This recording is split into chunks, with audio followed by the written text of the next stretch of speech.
Vamos lá, pessoal. Nossa aula de funções quadráticas, certo? Um videozinho rápido, já que a gente não vai ter aula síncrona essa semana, certo? Então, o que é uma função quadrática, né? A gente chama de função quadrática qualquer função que tenha esse formato daqui. Ou seja, dados três números reais, a, b e c, com a diferente de zero, ax² mais bx mais c é o que a gente chama de função quadrática. Então, por exemplo, uma função cuja regra de associação, a lei de formação é 2x² menos x mais 1 mais 3, por exemplo, é uma função quadrática. Aqui o a vale 2, o b vale menos 1 e o c vale 3, certo? Outro exemplo, uma função g, por exemplo, menos x² mais 2 mais raiz de 2x menos 1/3. De novo, função quadrática, onde o a, nesse caso, é menos 1, o b é a raiz de 2 e o c é menos 1/3. Tá? Então, no lugar de a, b e c, podem aparecer quaisquer números reais, racionais, irracionais, inteiros, não importa. Tá?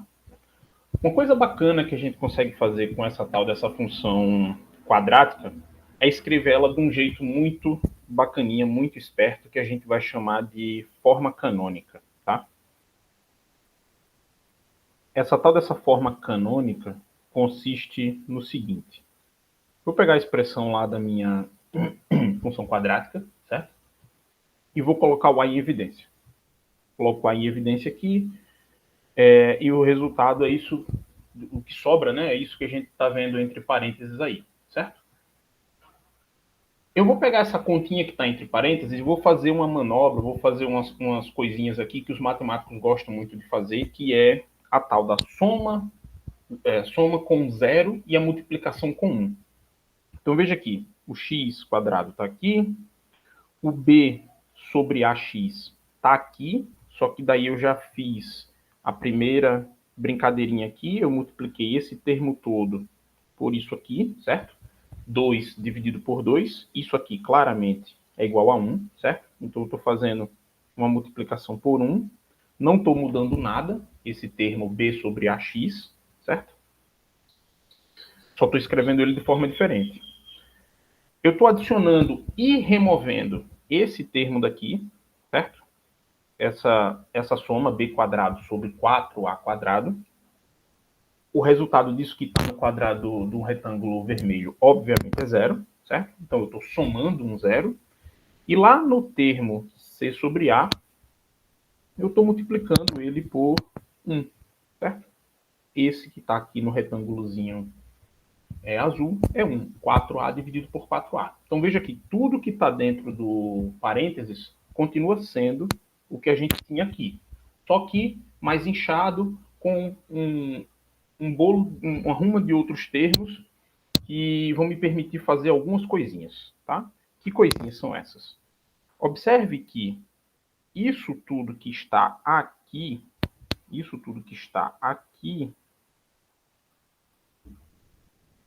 é exatamente o quadrado, é exatamente esse termo aqui que está ao quadrado, tá?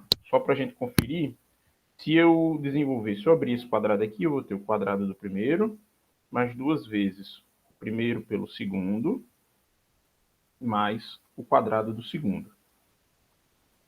E observe que isso que está aqui é exatamente isso que está aqui, certo? Eu vou pegar essas três primeiras parcelas daqui e vou reescrever elas, fechar elas como sendo esse quadrado. Tudo bem? Deixa eu apagar agora essa bagunça aqui para a gente continuar. Então, uma vez que essas três primeiras parcelas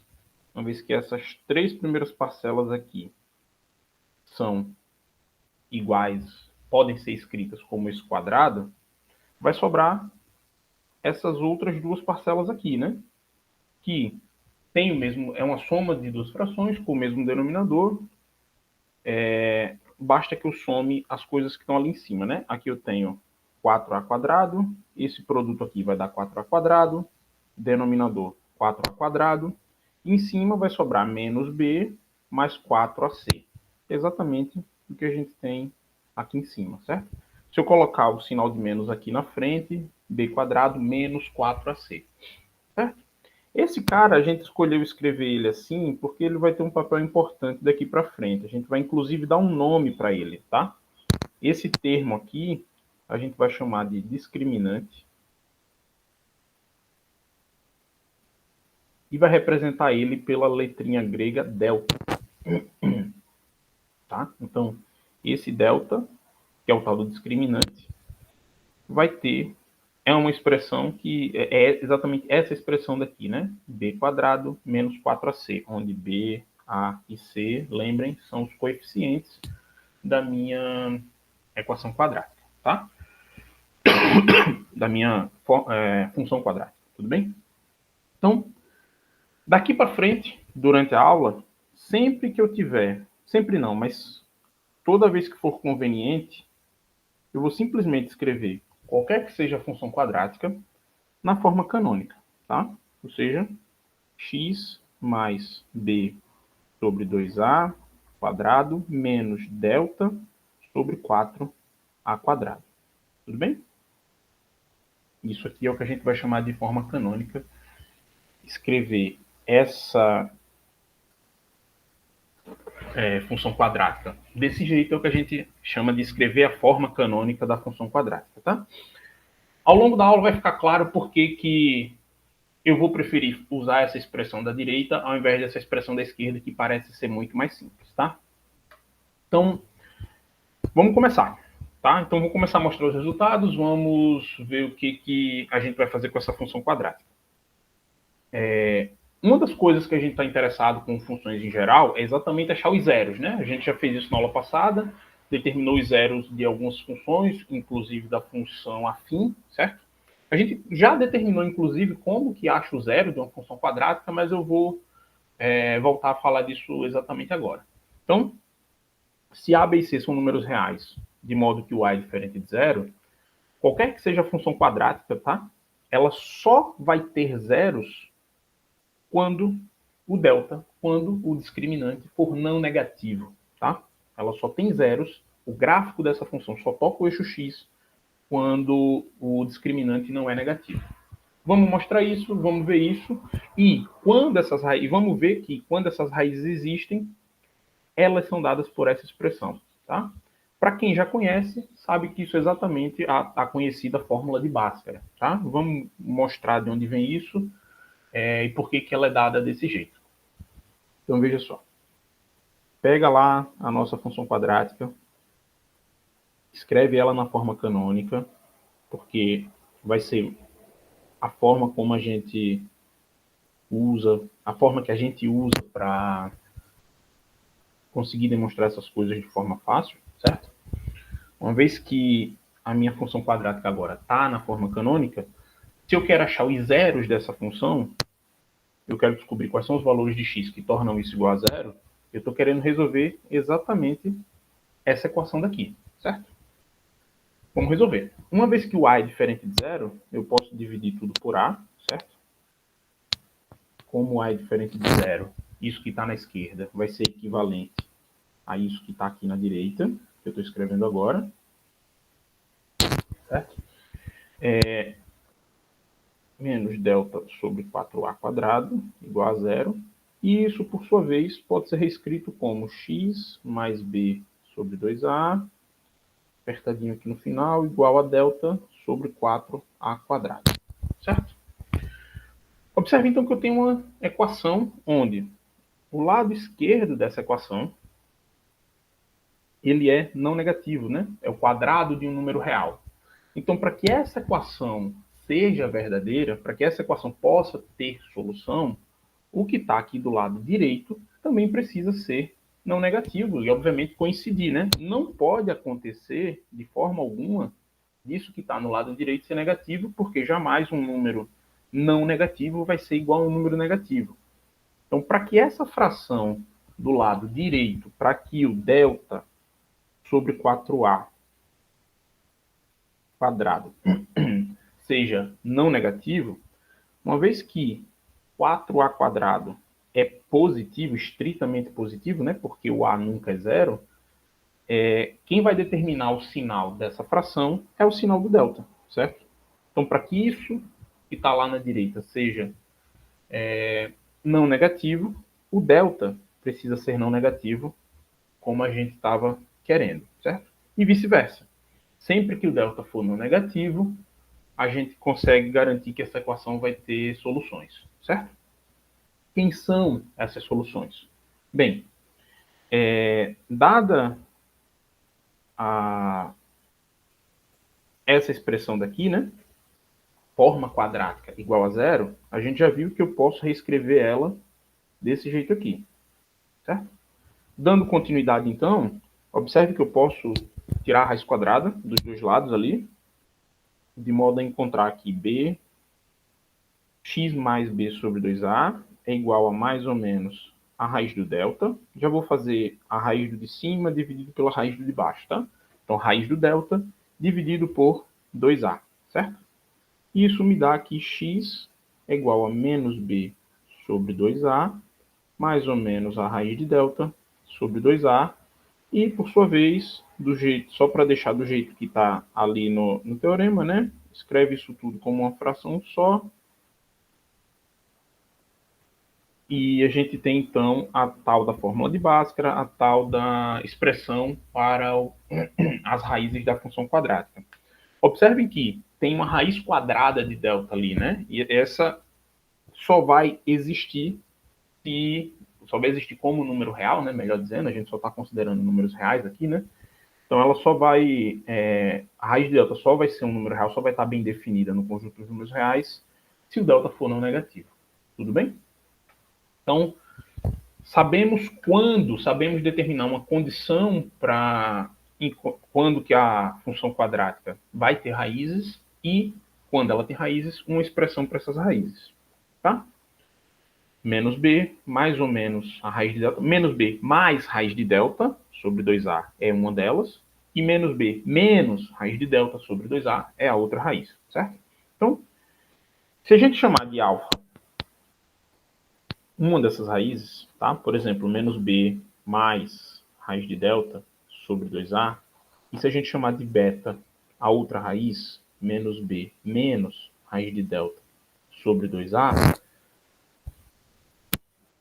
ao somar essas duas raízes, a gente vai encontrar a seguinte coisinha, tá? Então, veja só, menos b mais raiz de delta sobre 2a, mais menos b menos raiz de delta sobre 2a.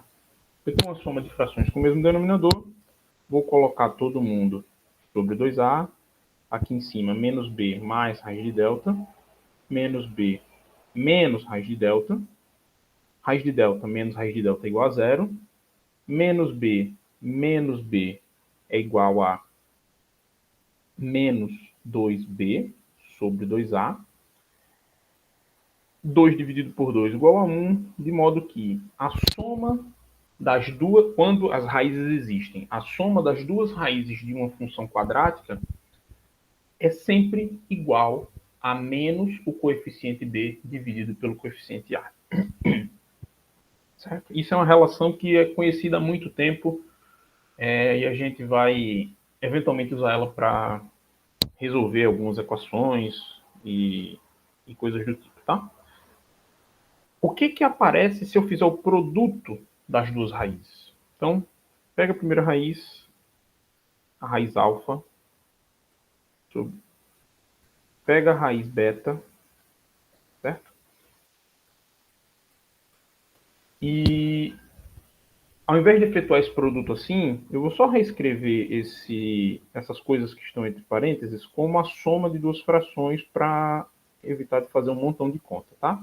Então, essa fração daqui é o mesmo que a soma dessas duas frações, certo?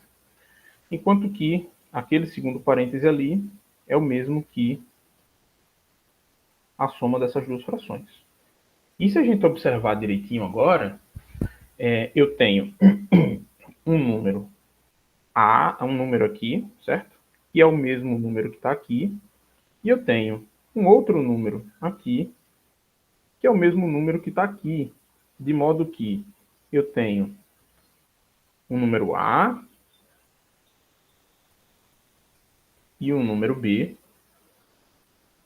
onde esses caras estão como somados e subtraídos dessa forma, e a gente sabe que se eu distribuir aqui, ou para quem já tem alguma familiaridade com essa expressão, sabe que o resultado disso aqui é simplesmente o quadrado do primeiro menos o quadrado do segundo, a famosa diferença de dois quadrados, certo? Então, reescrevendo isso aqui como quadrado do que eu chamei de A ali em cima, tá? Não mistura o A dali de cima e o B dali de cima com o A e o B da função quadrática, tá? Então, quadrado do primeiro número menos o quadrado do segundo número. O quadrado do primeiro número é b quadrado sobre 4a quadrado. E o quadrado do segundo número é delta sobre 4a quadrado. Somando, colocando isso tudo numa fração só, né? 4a quadrado, b quadrado, menos, abrindo a expressão do delta, lembra que o delta é b quadrado menos 4ac, certo? Distribuindo esse menos, a gente tem menos b quadrado mais 4ac, dividido por 4a quadrado, desculpa, aqui é b quadrado, certo? B quadrado menos b quadrado, então b quadrado menos b quadrado igual a zero, vai sobrar 4ac dividido por 4a quadrado, 4 dividido por 4, a dividido por a, o resultado dessa conta é c dividido por a, certo? Então, a gente tem uma relação entre a soma e o produto das raízes de uma função quadrática com os coeficientes da função quadrática, tá? E mais ainda, se eu fizer esse produto aqui, x menos alfa vezes x menos beta, a gente consegue ver essa relação de forma bem explícita, tá? Distribuindo aqui, né? X quadrado menos beta x menos alfa x mais alfa vezes beta, eu consigo, para essa função quadrática específica, observar que aquele produto que está lá do lado esquerdo é igual a uma função quadrática, onde quem está ocupando o lugar do coeficiente b é a soma, e quem está ocupando o lugar do coeficiente c é o produto, certo? Como o coeficiente a é igual a 1, vai ficar lá menos o b e o c. Tudo bem?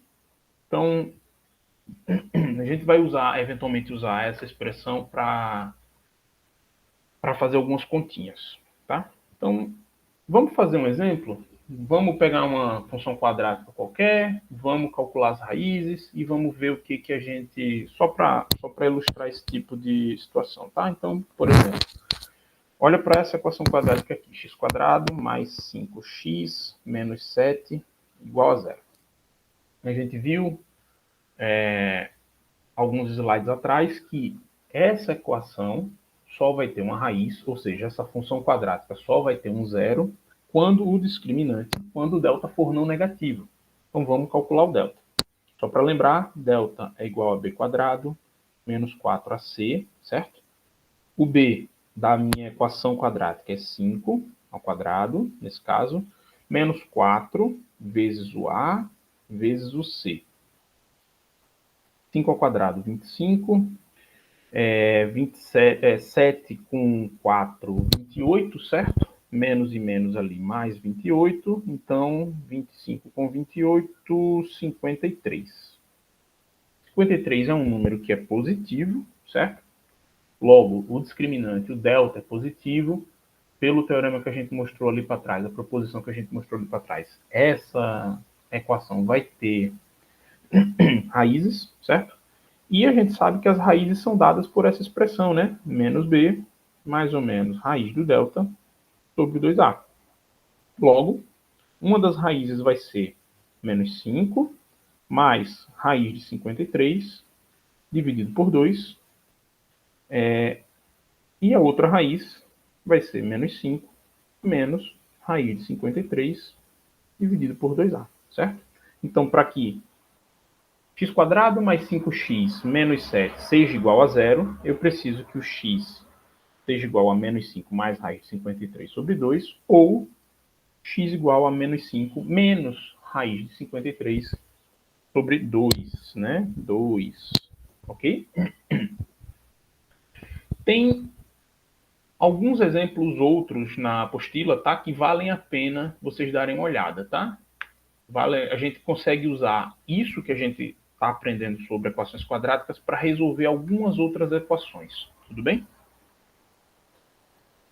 Dando continuidade ao nosso estudo aqui da função quadrática, quem que é a imagem da função quadrática, né? Ou seja, quais são os valores lá se eu estivesse olhando para o gráfico, quais são os valores do eixo vertical que são atingidos, que são alcançados por essa função. Então, considerando essa função quadrática aí, ax² mais bx mais c, se o a é positivo, a gente sabe que o a não pode ser zero, então sobra que o a pode ser positivo ou negativo.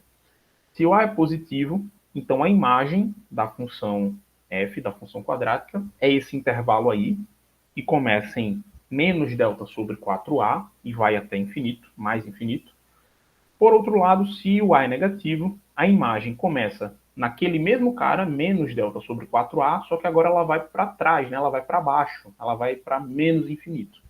E a razão disso é super simples, uma vez que a gente conhece a forma canônica. Então, vamos lá. Dada a função quadrática,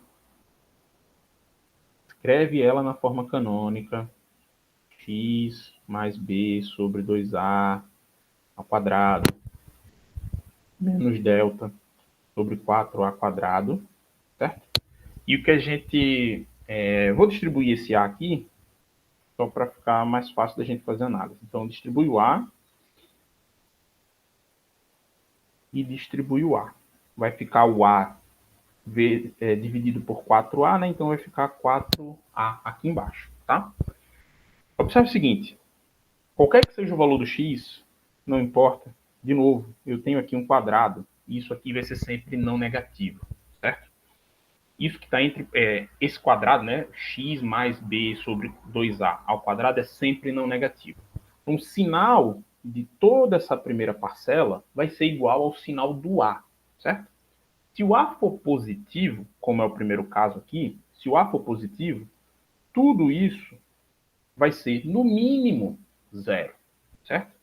Uma vez que isso tudo é no mínimo zero, se eu subtrair delta sobre 4a, toda essa expressão agora vai ser, no mínimo, o valor dela, para qualquer que seja o x, vai ser de, no mínimo, delta sobre 4, menos delta sobre 4a, certo?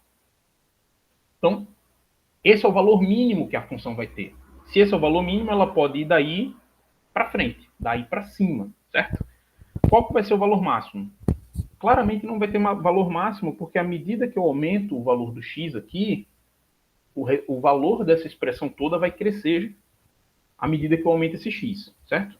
De modo que eu consigo garantir que a imagem, quando a é positivo, é exatamente esse intervalo daqui. No mínimo, menos delta sobre 4a, e no máximo, nada. Ela pode assumir qualquer outro valor a partir daí, certo?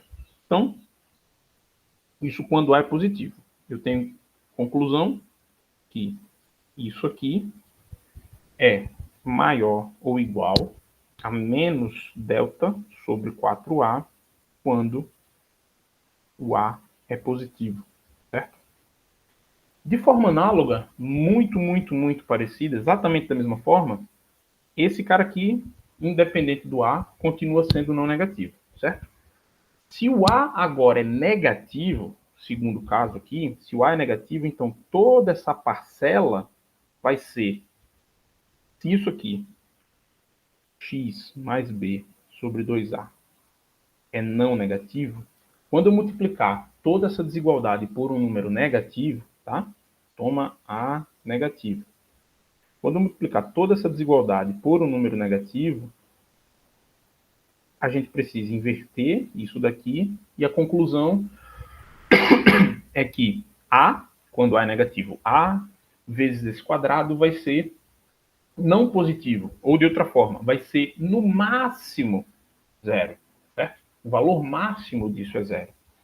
Se disso, tudo aqui, eu subtrair de novo esse cara, o valor máximo vai ser de no máximo esse cara. Certo?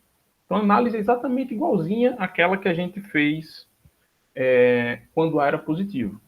De modo que ax² mais b x mais c é, no máximo, menos delta sobre 4a, se o a é negativo, certo?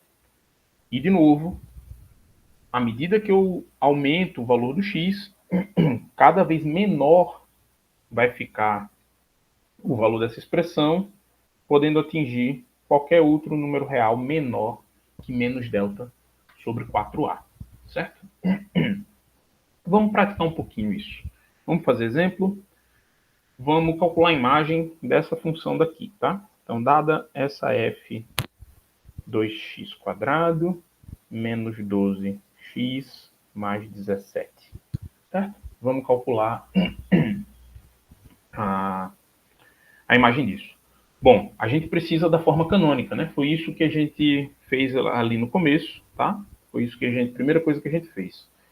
Eu posso, sim, decorar. A forma canônica é A, né, x mais b sobre 2a, né. Mas eu não vou fazer isso, tá? Eu vou mostrar para vocês aqui a forma como usualmente a gente costuma fazer, que inclusive tem nome, que é um procedimento que a gente chama de completar o quadrado. Então, o que significa completar o quadrado para uma expressão como essa? Então, eu vou fazer o seguinte, vou colocar o a em evidência, certo? Para os dois primeiros termos. Então, colocando o a em evidência, eu consigo reescrever essa função quadrática desse jeito, certo? Então, se eu distribuir o 2 aqui, né, eu obtenho exatamente essas duas primeiras parcelas aqui. O meu objetivo vai ser transformar isso que está num parêntese num quadrado. Então, x menos alguma coisa ao quadrado. De modo que, uma vez que eu quero chegar nisso aqui, eu sei que isso aqui é o quadrado do primeiro menos 2 vezes o primeiro vezes o segundo mais o quadrado do segundo. A minha resposta é simplesmente fazer o cara crachar dessa expressão com essa e descobrir quem deve ser o número que vai ocupar a interrogação, certo? Então, uma vez que eu tenho x² e x², uma vez que eu preciso que na segunda parcela apareça menos 2x vezes alguém, e que aqui eu já tenho que isso é menos 6x, o cara que deve ocupar a posição dessa interrogação daqui é o 3, para que menos 2x vezes 3 seja exatamente igual àquele menos 6x, certo? Uma vez que a interrogação tem que ser igual a 3, aqui na terceira parcela vai aparecer o quadrado desse 3, certo? Então, para que isso daqui possa ser escrito como um quadrado bonitinho, esse cara eu já tenho, esse cara eu já tenho, eu preciso fazer aparecer um 3 ao quadrado. Então, vou lá eu e vou fazer isso. Vou fazer aparecer um 3 ao quadrado. Vou fazer aparecer um 9, certo?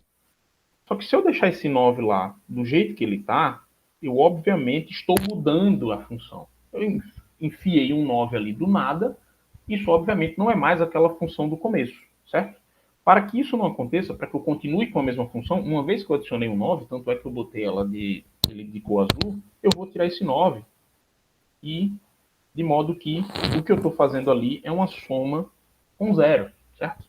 Aquilo que está entre parênteses, agora, com a parte azul, continua sendo a mesma coisa que sempre foi. Porque eu peguei o que estava em parênteses e somei zero. Só que eu não somei qualquer zero, eu somei um zero escolhido a dedo, que vai me permitir agora reescrever aquilo que está ali da seguinte forma. 2, certo?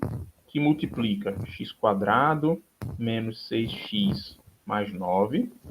Vou distribuir o 2 aqui e aqui, tá? Menos 18 mais 17.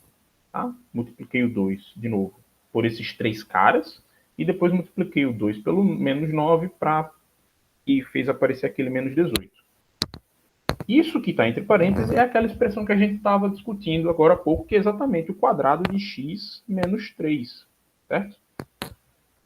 Menos 18 mais 17 é menos 1, e eu tenho a forma canônica ou alguma coisa parecida, uma variação dela, para essa função quadrática específica. Uma vez que eu estou querendo, para esse problema, determinar a imagem, observe que o que está, o quadrado, né? Esse número ao quadrado é não negativo, o 2 é positivo, então toda essa primeira parcela é não negativa. Uma vez que toda essa primeira parcela é não negativa, se eu subtrair 1 dessa expressão, o menor valor para toda essa expressão vai ser menos 1, né? Então, se eu tenho que x menos 3 ao quadrado é não negativo, subtrair um dos dois lados vai me dar que x menos 3 ao quadrado menos 1 é maior ou igual que menos 1, certo? Logo, qualquer que seja o valor do x que eu enfiar aqui na f, o menor valor possível para ela vai ser menos 1, certo? Esse cara aqui é o menor valor de f. Ok? Quando que ocorre a igualdade? Quando que a f vai valer exatamente menos 1? A f vai valer exatamente menos 1 quando essa primeira parcela for zero. E essa primeira parcela vai ser zero, claramente por conta, assim, muito fácil de dizer isso, por conta da forma canônica, exatamente quando x é igual a 3, né? Então, além de descobrir quem é o menor valor, o mínimo dessa função, a gente consegue dizer que esse mínimo ocorre quando x igual a 3, certo? Ok. Vimos como calcular as raízes, quais são as condições para que existam as raízes. Vimos que a forma canônica, obviamente, e vimos a imagem. Continuando aqui, certo? O que acontece, então, quando esse discriminante é negativo, esse discriminante é zero? Vamos continuar essa análise de modo a conseguir determinar o sinal da nossa função quadrática. Tá? Então, de novo, né? Novamente, mais uma vez. O que eu estou querendo mostrar aqui, antes de começar a fazer conta? Dado uma função quadrática qualquer, certo? Se o discriminante é negativo, então a função tem exatamente o mesmo sinal que o a para todo número real.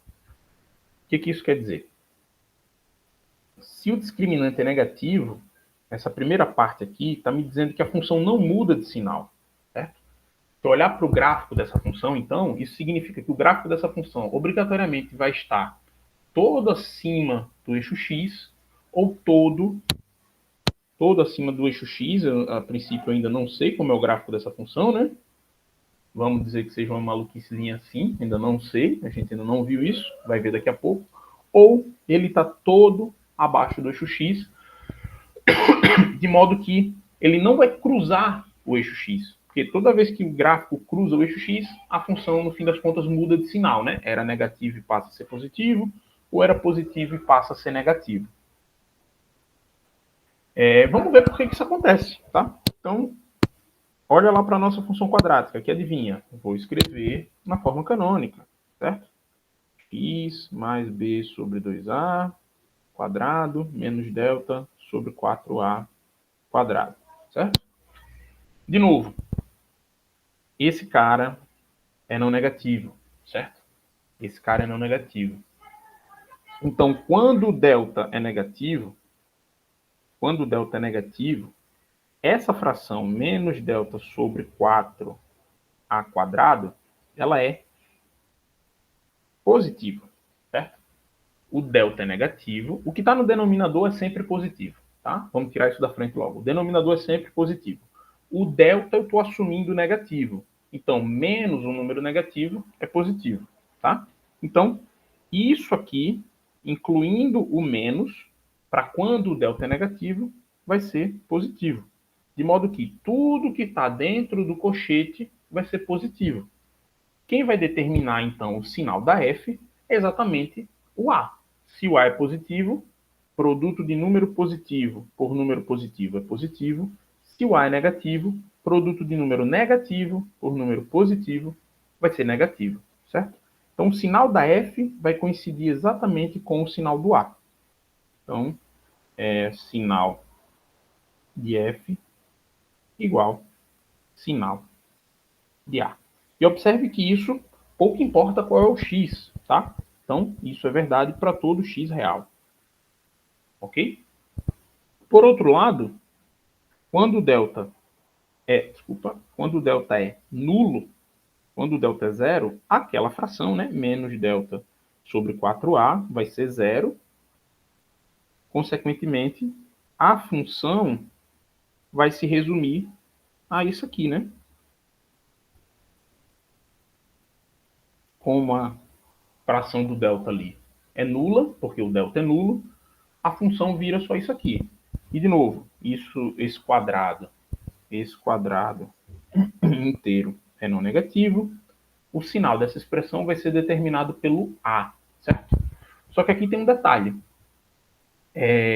O sinal vai ser determinado pelo A, independente de qualquer coisa, né? Só que essa expressão agora, essa expressão aqui, ela pode valer zero, certo? Quando x é igual a menos b sobre 2a, nesse caso, né?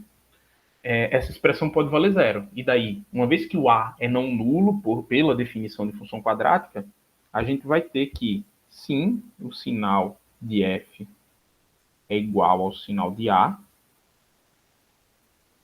só que para todo x, exceto no menos b sobre 2a, que é quando a função é zero, certo? Para que a afirmação fique correta, eu só posso dizer que o sinal da F é igual ao sinal do A quando a F é não nula, já que o A nunca é nulo. Tudo bem? E o que acontece quando... A gente olhou o que acontece quando o delta é negativo, a gente olhou o que acontece quando o delta é zero. Como é que fica o sinal dessa função quando o delta é positivo? Bom, a gente já viu lá para trás que quando o delta é positivo, antes disso, né? Ou seja, por que eu tenho que tirar esse cara? Tem que tirar esse cara porque exatamente esse cara vai ser uma das raízes, né? Esse cara vai ser uma raiz, certo? A gente já viu lá atrás. Então, como a gente já viu lá atrás que quando o delta é nulo ou o delta é positivo, essa função tem raízes, ela toca o eixo x, certo? O sinal dessa função vai variar. Então, vamos lá. Nossa função, como é que ela fica em forma canônica, né? Escrever aqui de novo, novamente, mais uma vez, para que a gente nunca esqueça, para que a gente possa fazer a nossa análise bonitinha. Eu vou reescrever essa expressão da forma canônica só para facilitar a escrita de uma coisinha aqui, tá? Então, veja só. Aquela segunda fração ali, eu vou escrever ela como sendo um quadrado. Então, para que eu possa escrever delta sobre 4a como um quadrado, eu vou ter que colocar aqui raiz de delta 2a ao quadrado, certo? O quadrado dessa fração é o quadrado do de cima, dividido pelo quadrado de baixo, né? Quadrado de cima sobre o quadrado do de baixo, até aí fácil de ver. Esqueci um quadrado aqui, né? Uma vez que eu escrevi isso assim, fica claro, fica fácil ver que eu tenho a diferença de dois quadrados. Então eu posso escrever aquilo que está dentro do cochete como sendo o primeiro número, x mais b sobre 2a. Eu vou escrever com os parênteses, mas esses parênteses não vão fazer diferença nenhuma, tá? Porque eu vou fazer só somas e diferenças aqui. Então, o primeiro número mais o segundo número.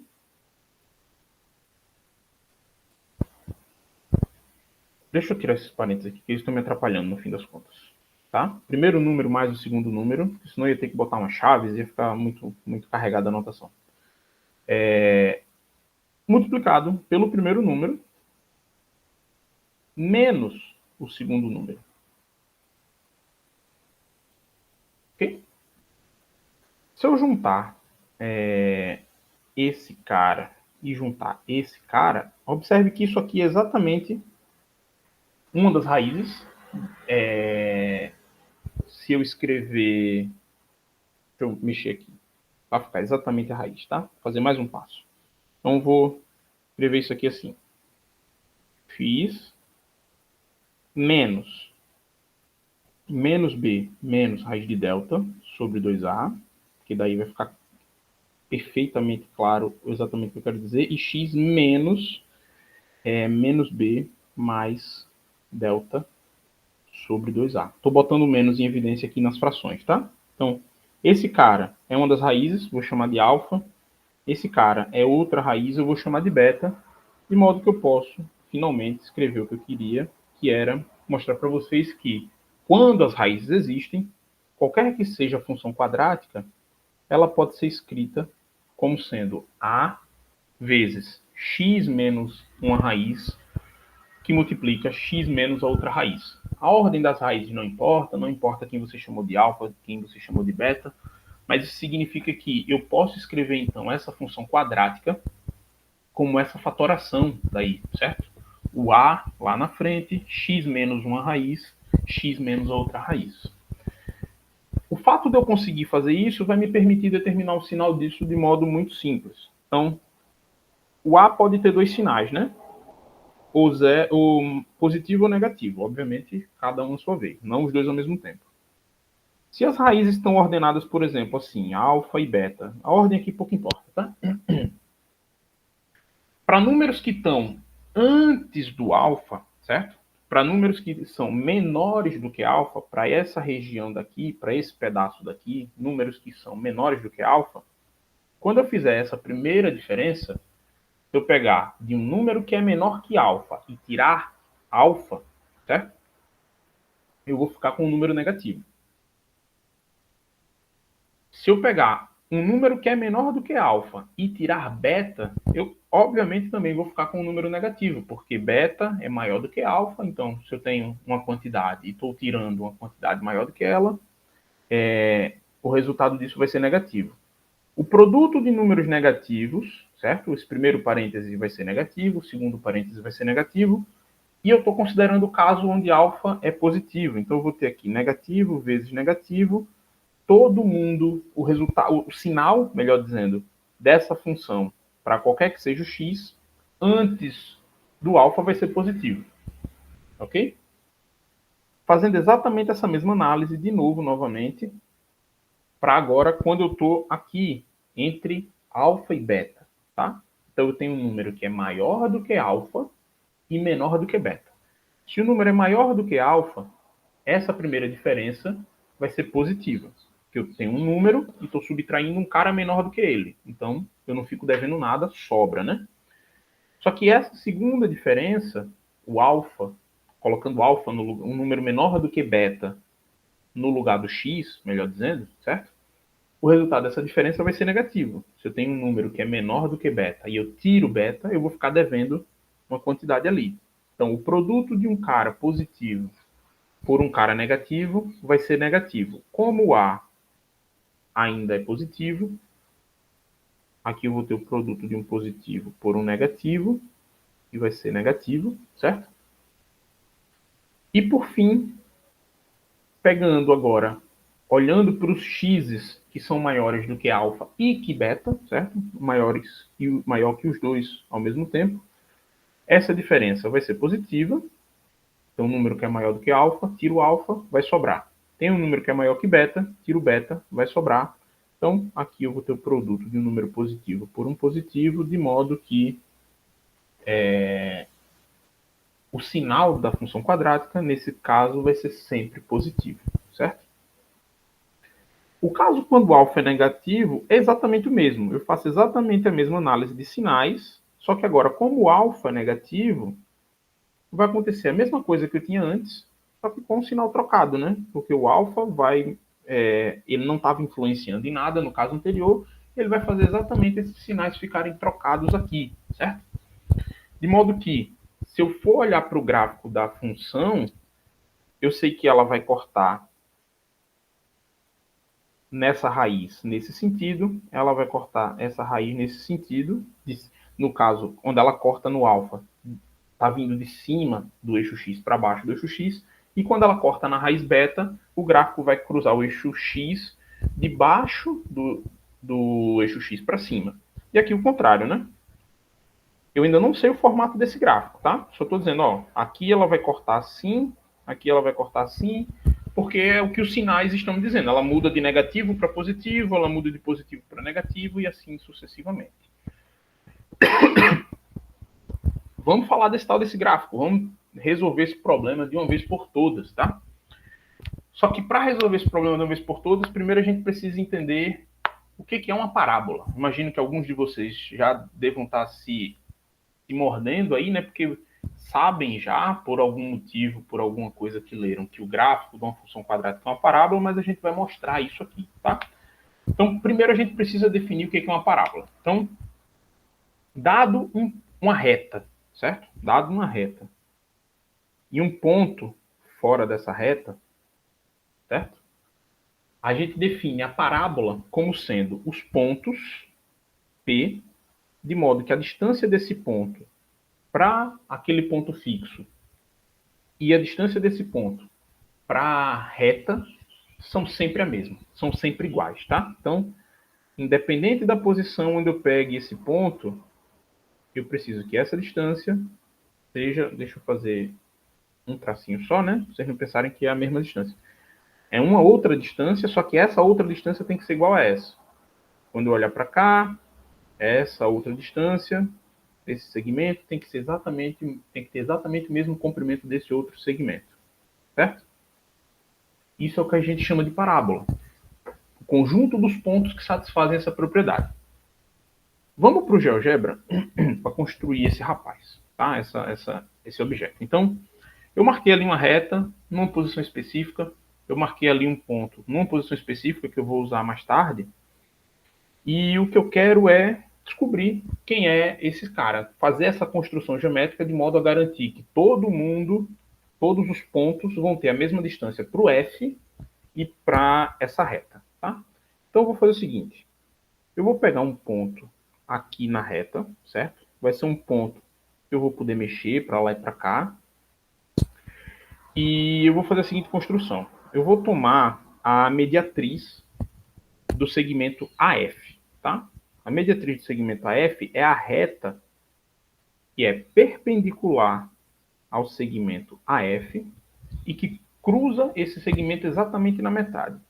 O bacana do GeoGebra é que, à medida que eu mexo no ponto A, ele refaz o cálculo e me diz exatamente onde está a mediatriz, tá? Então isso não importa. A mediatriz vai estar sempre ali, ok? Eu vou tomar agora uma reta perpendicular à reta inicial, a reta horizontal aqui, e que passa pelo A, certo? Eu vou tomar essa reta daqui. E, de novo, não importa onde está o A, essas duas retas vão estar sempre bonitinhas ali. Eu estou sempre fazendo isso para um A qualquer, certo? Eu vou tomar um ponto P, vou chamar de P a interseção entre esses dois caras, entre essas duas retas, tá? Vou chamar isso aqui de P. E vou, como esse cara vai ser de muito interesse para a gente, eu vou meter ele de vermelhão e vou deixar ele bem grandão, tá? Então, ponto P é a interseção daquelas duas retas. À medida que eu vario a posição do A, o P continua sendo a interseção dessas duas retas sempre, certo? É aqui que entra a nossa análise geométrica. Vou desenhar mais um segmento aqui, e vai ser o seguinte. Segmento, esse aqui, certo?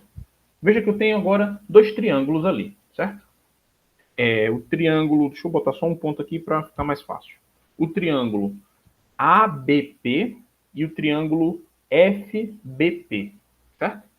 Esses dois triângulos, pela construção aqui, eles são retângulos no vértice B, certo? Então, seja o triângulo que está à direita ou que está à esquerda, eles são retângulos no B. O segmento AB e o segmento BF, eles têm a mesma medida porque ele está sendo cortado pela mediatriz. A definição de mediatriz, ela corta exatamente esse cara no ponto médio, ou seja, o ponto B é o ponto médio do segmento AF, certo? A altura desses triângulos, né, o segmento BP é comum, é igual, certo? Então, eu tenho um lado a base, se eu botar assim, né? Tentar botar esse cara assim. Eu estou considerando o segmento AF como sendo as bases desses triângulos, tá? Então, base AB, o ângulo B e a altura BP, vão me garantir pelo critério lado, ângulo, lado, que esses dois triângulos são congruentes. De modo que o AP vai ter exatamente o mesmo comprimento do PF, certo? E a gente consegue ver isso de forma bem simples aqui no GeoGebra, tá? Eu vou só esconder as coisas que não nos interessam. Então, não me interessa isso, não me interessa a mediatriz, não me interessa o AF e não me interessa a perpendicular. Eu vou só colocar aqui agora o segmento, certo? Eu digo que a gente consegue ver isso muito fácil no GeoGebra porque o GeoGebra ele calcula as coisas para a gente, tá? Se você olhar aqui, ó, segmento PF, certo? Esse segmento aqui, o comprimento dele nesse momento é 1. Segmento AP, esse segmento aqui, AP, o comprimento dele também é 1. Fica de olho nesses comprimentos à medida que eu vario o A. À medida que eu vario o A, esses comprimentos são sempre iguais. Foi exatamente isso que eu mostrei para vocês agora, certo? Independente de onde está o A, tá? Esses caras são sempre iguais. Tá? Esse triângulo aqui é congruente a esse aqui. Eles são exatamente o mesmo triângulo, refletidos porque esse lado e esse lado são iguais, porque o ponto B é o ponto médio desse segmento, AF. Esse lado é comum aos dois triângulos, certo? E esse ângulo no B, seja para o lado de cá, seja para o lado de lá, é reto, porque essa aqui é a mediatriz do AF e ela corta o AF perpendicularmente, tá? Beleza. Feito isso, eu consigo garantir que todos esses P's estão na parábola, certo? O que é essa tal dessa parábola? Como é que é o desenho dessa parábola? Eu vou habilitar aqui, ó, vou aqui na propriedade do ponto P e vou habilitar essa opção aqui, exibir rastro. O que vai acontecer agora é que à medida que o P andar, ele vai deixar as pegadas dele ali para trás, certo? À medida que eu vario o A, eu consigo ver um registro de todos os lugares por onde o P passou. E essa curva que está se desenhando em vermelho aí é o que a gente chama de parábola. São os lugares geométricos, os pontos onde a distância para o ponto F e para a reta horizontal são coincidentes. Certo? Então, parábola é essa curva que tem esse formatinho aqui que vocês estão vendo em vermelho, justamente porque essa curva é o conjunto dos pontos que atende à definição de parábola, certo? Ok. Entendido o que é uma parábola, vamos fazer conta, tá? Vamos mostrar, então, um caso bem específico, um caso bem bonitinho, um caso bem particular, que é esse aqui. Essa função quadrática específica aqui, f de x igual a x quadrado. Então, o que a gente vai mostrar agora é que o gráfico dessa função é a parábola, que o foco, aquele eu não comentei, né, mas aquele ponto F a gente chama de foco da parábola, tá? Tem uma razão para isso, uma razão física. E a reta a gente chama de reta diretriz, tá? Então, essa função, o gráfico dela é a parábola que tem foco no ponto que tem essas coordenadas e que a diretriz é a reta que passa por aqui. Então, se esse aqui é o meu sistema de coordenadas, o foco está aqui, um pouquinho acima do eixo Y, certo? E a diretriz está passando aqui um pouquinho abaixo do eixo X, certo?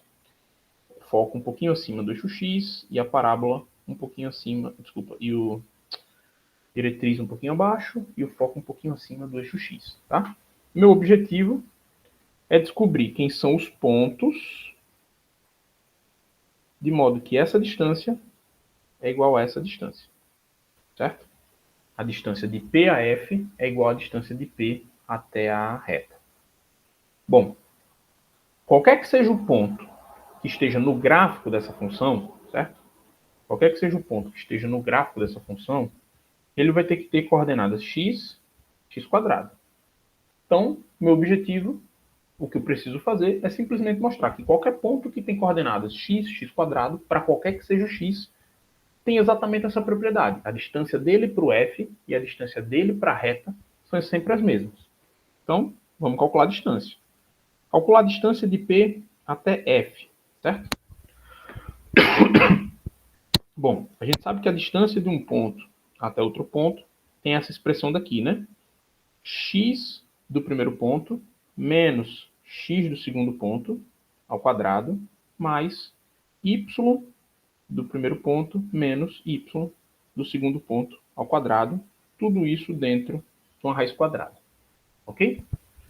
Porque ao invés de usar a distância exatamente, nesse momento eu vou pegar a distância ao quadrado. Então eu vou tirar essa raiz e vou escrever distância ao quadrado direto. Tá? Já já vocês vão entender por quê. Abre esses quadrados, né? O primeiro é simplesmente x quadrado, o segundo é quadrado do primeiro, menos 2 vezes o primeiro pelo segundo, mais o quadrado do segundo.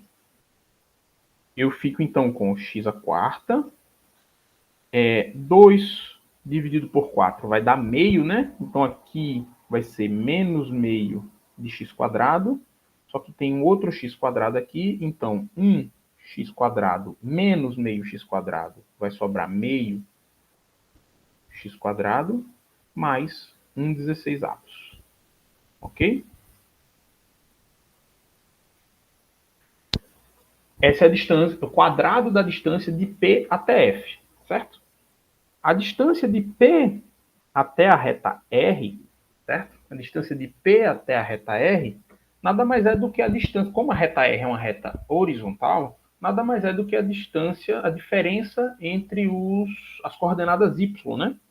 Então,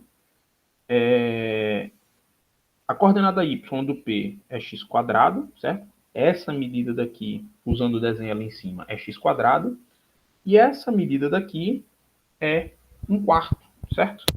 No caso, a medida em si é 1/4, né? Então eu tenho que somar o x quadrado com 1/4. Eu falei que era a diferença entre as coordenadas y, né? Como a coordenada y da reta é negativa, então x quadrado menos 1/4 vai dar exatamente isso. Essa é a distância. Só que eu vou olhar de novo para a distância ao quadrado, tá? Porque daí fica fácil de comparar com aquela que eu tinha anteriormente.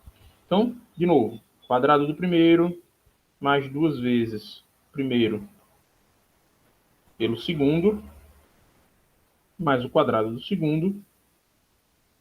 E isso é a mesma coisa, desculpa, aqui é quadrado do primeiro, né? Então é x à quarta, certo? Isso é x à quarta mais 2 dividido por 4 dá meio de x mais 1/16. Então, observe que isso é exatamente igual a isso, de modo que eu consigo garantir que distância de P até F ao quadrado é igual à distância de P até R ao quadrado. Uma vez que distância é sempre não negativa, né? Posso tirar as raízes ali e concluir que distância de P até F é igual a distância de P até R para todo x real. Tá? Para todo x real, garantindo então que aquele ponto P em azul ali, tem a mesma distância para o F e para a reta, independente de qual seja o x que define o ponto P. Certo? Consegui mostrar então que para aquela função quadrática específica, o gráfico dela é uma parábola, certo? Como que eu mostro então que qualquer função quadrática é uma parábola? Esse aí eu vou deixar de exercício para vocês. Vocês vão checar exatamente essa mesma continha que a gente fez para esses 3 casos, certo? Eu vou tentar convencer vocês usando o GeoGebra aqui, de modo rápido, sem gastar muito tempo, de que isso aqui é verdade. Então veja só. Primeira que eu quero checar é, qual é o gráfico de ax quadrado, tá? A afirmação é que o gráfico de ax quadrado é a parábola que passa pelo 0, 1 sobre 4a, e que a diretriz está no menos 1 sobre 4a. Ou seja, é adicionar um a aqui, adicionar um a aqui embaixo, adicionar um a aqui embaixo, certo? E para isso eu vou voltar lá no GeoGebra. Está aqui o GeoGebra. De propósito, eu escolhi o ponto F, né, que está meio ruim de ver, mas eu acho que dá para ver ali, meio que cortadinho, tá? De propósito, inicialmente eu já escolhi o ponto F como sendo o ponto de coordenadas 0, 1 sobre 4. E o R como sendo a reta que passa no menos 1 sobre 4. Então, se o que a gente acabou de mostrar foi que o gráfico de F, certo? O gráfico da função x quadrado vai ter que coincidir exatamente com essa parábola que a gente tinha desenhado agorinha, certo? O gráfico a parábola que a gente desenhou até agorinha era uma parábola que tinha foco no 0, 1 quarto, e que a diretriz era menos 1 quarto. E como a gente pode ver, eu desenhei aqui a parábola x quadrado, as duas curvas coincidem, tá? O exercício que vocês vão fazer é, quando eu botar um A aqui, certo? Quando eu botar um A aqui, vocês vão provar isso algebricamente, né? Eu botar um A aqui, e quando eu botar um A aqui, essas parábolas ainda vão continuar. O foco está no 1A sobre 4, a diretriz no menos 1A sobre 4, e a função é A elevado a x quadrado. Independente do valor do A, essas curvas... Opa, peraí, deixa eu tirar o rastro do P por enquanto. Deixa eu tirar o rastro do P, certo? Essas curvas, certo? À medida que eu vario a posição do A, certo? Variar a posição do A, varia o P, que significa a construção geométrica do lugar geométrico, tá? Aquela parábola ali que o P estaria desenhando pela nossa construção geométrica coincide com o gráfico da função que eu digitei ali embaixo, da função verde. Independente da posição, independente do parâmetro A, certo? Independente do azinho da função quadrática. Se o azinho é grande, eu estou mudando automaticamente a posição do foco, automaticamente a posição da reta e automaticamente o gráfico da função verde, tá? Para cada A que eu escolher, para cada Azinho que eu escolher aqui em cima, eu mudo automaticamente a posição do foco, a posição da reta diretriz e o gráfico da função. E, independente disso, essas coisas continuam coincidindo. O lugar geométrico do ponto P, que a gente fez a construção geométrica lá, com os triângulos e tal, vai coincidir exatamente com o gráfico da função, certo? Então, isso geometricamente demonstra essa primeira situação aqui. A segunda situação é quando eu tenho um m, né? Aqui dentro do quadrado, menos m ao quadrado. Vamos ver o que acontece. Vou botar um outro parâmetro, que é o m. Deixa eu só ver como é que fica aqui, ó. Adicionar o m aqui significa adicionar um m para que as coisas coincidam, é adicionar um m na coordenada x do foco, tá? Então eu vou botar m aqui no gráfico da minha função, vai ficar x menos m, só que o quadrado é do lado de fora, né? Certo? O quadrado é do lado de fora. Aí o GeoGebra vai mostrar para mim um parâmetro m que eu posso mexer, certo? E para que isso fique dinâmico, eu vou botar esse mesmo m na coordenada x do foco, certo? E tá lá. Escolhida a posição do A, certo? Escolhido o parâmetro A, eu não vou mais mexer nele, porque a gente já viu o que acontece quando eu mexo nele. Variando o m, observe que o gráfico e o foco andam para a esquerda e para a direita, só que independente disso, o ponto P sempre vai estar em cima do gráfico dessa função. para qualquer A, para qualquer M, certo? Se eu mexer no A, se eu mexer no M, independente disso, o ponto P, que é o resultado da interseção entre a perpendicular e a mediatriz, etc., aquela conversa que a gente já teve, ele vai estar sempre em cima do gráfico dessa função, certo?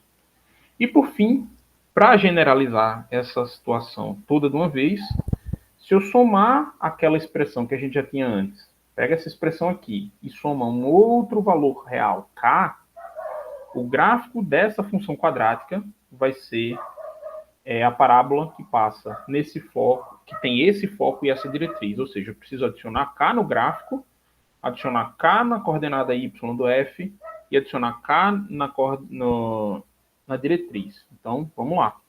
Eu vou adicionar agora aqui um k. Eu vou adicionar um k aqui no y, na reta, né? Então, k. E eu vou adicionar um k na... Cadê o foco? Aqui, na k+. A coordenada y da coordenada y do foco, certo? Então, eu tenho três parâmetros. Tem o parâmetro A, certo? Que a gente já brincou. Tem o parâmetro M, que a gente já brincou. E agora eu tenho esse novo parâmetro K, que translada o foco, a reta e o gráfico para cima e para baixo.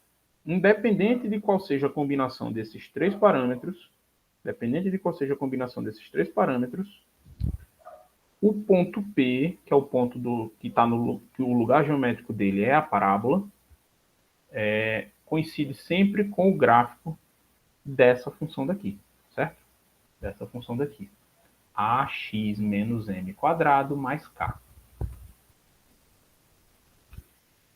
Resta agora, eu consigo... Bom, espero que vocês tenham conseguido acompanhar essa coisa geométrica. Resta agora eu mostrar para vocês que isso aqui é uma função quadrática qualquer, certo? E adivinha? Vai ser, tá? Porque se você tem uma função quadrática qualquer, a forma canônica dela é exatamente x mais b sobre 2a quadrado menos delta sobre 4a quadrado, certo? Se eu abrir isso aqui em a, x mais b sobre 2a quadrado menos delta sobre 4a, esse cara aqui é o m. No caso, esse cara aqui, vou fazer assim, botar menos b, certo?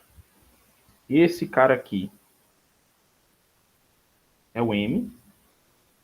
E se eu botar esse menos para aqui para cima e botar um mais, esse cara aqui é o k, certo? De modo que, qualquer que seja a função quadrática, ela pode ser escrita como x menos m quadrado mais k, que era exatamente ax menos m quadrado mais k, que era o que a gente tinha lá, certo? Então, isso mostra, quer dizer, vocês vão fazer esse exercício aí, né? Garantir que as distâncias são todas iguais para se convencer exatamente, mas feito isso, isso mostra que o gráfico de qualquer função quadrática é uma parábola. Em particular, é a parábola que tem esse foco e essa diretriz, certo? Isso encerra o que a gente tinha para falar de... Não encerra não, desculpa. Falta mais uma coisinha aqui. Último detalhe sobre o gráfico de uma função, que é o seguinte. Se eu tomar, vamos lá, pega uma parábola qualquer, certo? Por exemplo, uma parábola assim, tá? Se esse cara aqui eu vou chamar de A, se esse cara aqui eu vou chamar de B, eu vou pegar o ponto médio do AB, vou chamar de C, e vou chamar de V o vértice dessa parábola, o ponto, nesse caso, como ela tem, tá virada, a boquinha dela está virada para cima, que a gente diz que a concavidade da parábola está virada para cima, o vértice da parábola é o ponto mínimo, né? Eu tenho que, sem perda de generalidade, o ponto A, como ele é uma das raízes, ele tem coordenada x menos b mais raiz de delta sobre 2a, coordenada y igual a 0. O ponto B tem coordenada x menos b menos raiz de delta sobre 2a, e a coordenada y dele é igual a 0. O ponto C, que eu estou tomando como sendo o ponto médio desses dois caras, quando eu somar x com x e somar y com y, certo? Ponto C é o ponto médio de AB. As coordenadas dele vão ser menos b sobre a, 2a, desculpa, 0, certo? E o v, que é o vértice da parábola, que a gente já viu que é exatamente onde a função tem valor mínimo, e onde esse valor mínimo é atingido é menos b sobre 2a menos delta sobre 4a, né? Isso é só olhar para a forma canônica, né? Onde que ocorre o valor mínimo? Quando x é igual a menos b sobre 2a. E qual que é o valor mínimo? Menos, no caso, se eu olhar para cá, né? Menos delta sobre 4a, certo? Ok. Dito tudo isso, observem que coordenada x do v é igual a coordenada x do c, de modo que esses dois pontos, eles estão sobre uma mesma reta perpendicular ao eixo x, certo? Essa reta, a reta que passa em C e V, é o eixo de simetria da parábola. O que quer dizer isso?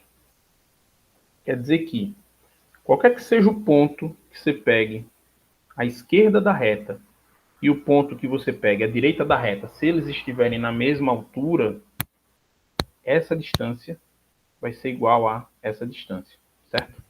Independente de onde você pegar esses caras, tá? Isso vocês podem mostrar também, tudo bem? Agora sim, isso encerra o que a gente tinha para falar sobre gráfico, sobre o estudo da função quadrática em si. O que eu preciso fazer agora? Eu preciso... o que a gente vai fazer agora, né? A gente vai resolver dois probleminhas, fazer duas aplicaçõezinhas rápidas da função quadrática, que são exatamente problemas de otimização. O que é um problema de otimização? São problemas onde a gente está preocupado em achar máximos e mínimos de coisas, tá? Então, como a gente viu que funções quadráticas têm máximos ou mínimos, dependendo de como é do sinal do A, né? Quando A é positivo, a parábola tem concavidade para cima. A função quadrática, então, vai ter... Por que a parábola tem concavidade para cima, né? Porque antes da primeira raiz, ela vai ser... O sinal é positivo, negativo, positivo. Quando o A é negativo, a parábola tem essa combinação de sinais aqui, certo? Quando tem raízes, e ela vai acabar, consequentemente, tendo um máximo. Tudo bem?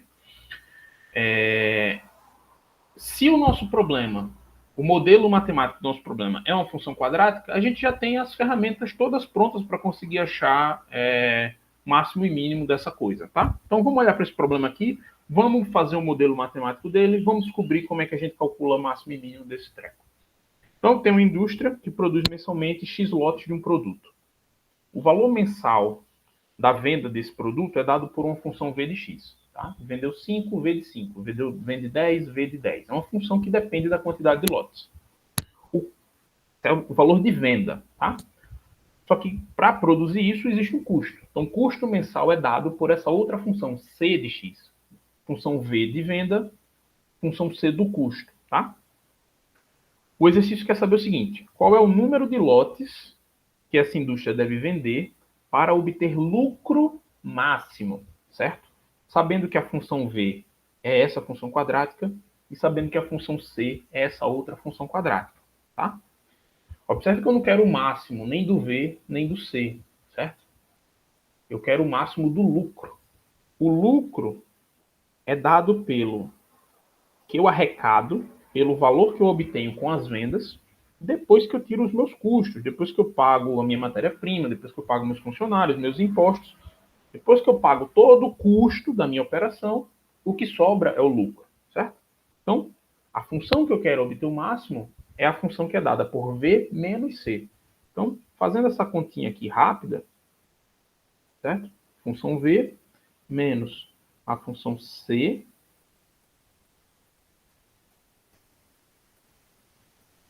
operando tudo aqui, né? Então, distribui o sinal, soma o que dá para somar de forma rápida aqui, para a gente terminar um pouco mais rápido, uma continha simples. A função lucro é essa função daqui, certo? É essa função daqui. É menos 2x² mais 28x mais 40, tá? Se eu escrever a forma canônica dela, tá? Eu vou botar menos 2 em evidência, vai sobrar x² mais 14 mais 40.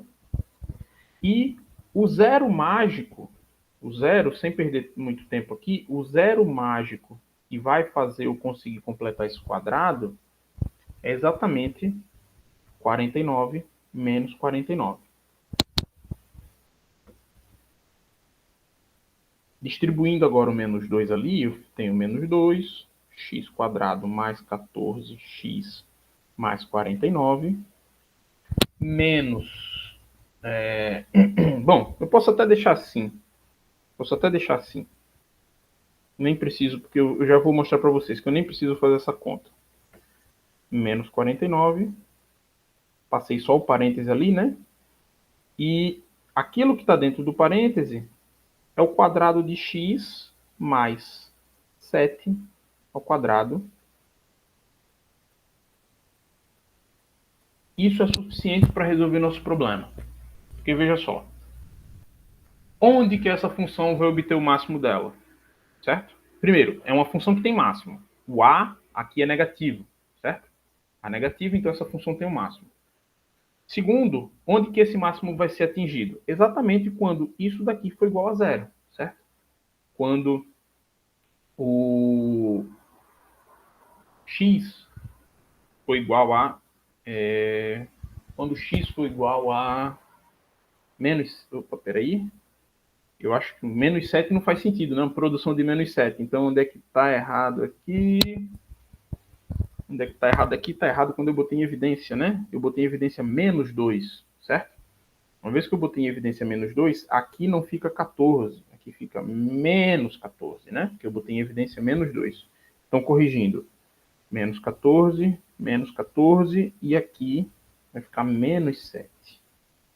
Tá? A parte boa é que a gente consegue interpretar o resultado e o resultado precisa fazer sentido, né? Então, corrigindo, o valor máximo é o x do vértice, certo? Que é como os livros gostam de chamar, exatamente quando x é igual a 7 lotes, tá? Se eu distribuir aqui, né, só para... Eu acho que talvez não seja tão imediato assim, como eu estou querendo fazer parecer. Se eu distribuir aqui, né, menos 2, x menos 7 ao quadrado. Aí eu não vou nem perder meu tempo fazendo essa conta, tá? Então, menos 2 vezes 49 mais 40. Observe que aquela análise que a gente já fez infinitas vezes hoje, né? Isso aqui é não negativo. Esse cara é negativo. Então, toda essa primeira parcela é negativa, certo? É no máximo... é não positiva, né? Então, é no máximo zero, certo? O valor máximo é o resultado dessa continha daqui e ele vai ser atingido exatamente quando x for igual a 7. Exatamente quando isso aqui, essa primeira parcela é zero. Tudo bem? Mais um probleminha para a gente finalizar, tá? O último probleminha da aula de hoje. Mostre que se dois números positivos têm soma constante, então seu produto é máximo quando eles são iguais. Então, dois números positivos, vou chamar os dois números de x e y. A gente está supondo que a soma desses caras é constante, vou chamar essa constante de k, tá? Tenho duas variáveis aí, livres, soltas, o x e o y. Eu vou escrever o y como função de x para simplificar essa coisa, tá? Então, se a soma dos dois é k, então y é k menos x. O que eu quero achar o máximo, a função que eu quero achar o máximo é o produto dos dois, tá? Então, o produto de x por y, uma vez que eu sei que y pode ser escrito daquele jeito, é x, k menos x, certo? E isso aqui é uma função quadrática. Se você distribuir o x, você vai ver que você vai ficar com menos x quadrado mais kx. É uma função quadrática. Certo? Uma vez que isso é uma função quadrática, eu preciso descobrir onde é que está o vértice dessa parábola, certo? Preciso descobrir onde é que está o vértice dessa parábola. Ela vai ter valor máximo, porque o a é igual a menos 1, que é negativo. Eu preciso descobrir onde é que está o vértice dessa parábola. Outra forma fácil de descobrir o vértice dessa parábola, eu posso calcular aqui a forma quadrática, etc, etc. Mas uma vez que eu tenho essa função quadrática fatorada, certo? Uma vez que eu tenho essa função quadrática fatorada, observe que x, k menos x, pode ser escrito como menos 1, x menos 0, x menos k, certo? E se vocês lembrarem de alguns slides para trás, a gente consegue garantir então que 0 e k são exatamente as raízes dessa função quadrática. Os zeros, né? São as raízes da equação, são os zeros da função.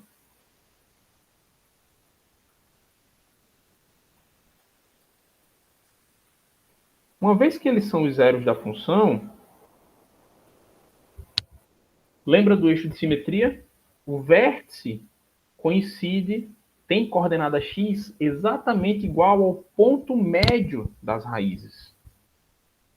Então, o máximo ocorre em x igual a k mais 0 sobre 2. Ponto médio desses 2x, né? A média desses 2x. Então, isso ocorre exatamente, o máximo do produto ocorre exatamente quando x é igual a k sobre 2. Só que quando x é igual a k sobre 2, coloco o valor de x aqui e a gente encontra que y é k menos k sobre 2, que é obviamente k sobre 2, provando então que os caras precisam ser iguais para que o produto seja máximo. Certo? Isso encerra o que eu tinha para falar para vocês nesse vídeo rápido da aula dessa semana. Quer dizer, não sei nem mais se foi tão rápido, acabou demorando mais do que eu previa, provavelmente. É isso. Na quinta, os monitores vão estar com vocês fazendo exercícios. Vocês devem ter assistido esse vídeo já nesse momento, tá? É isso. Até a próxima semana, quando a gente se encontra na próxima aula. Valeu!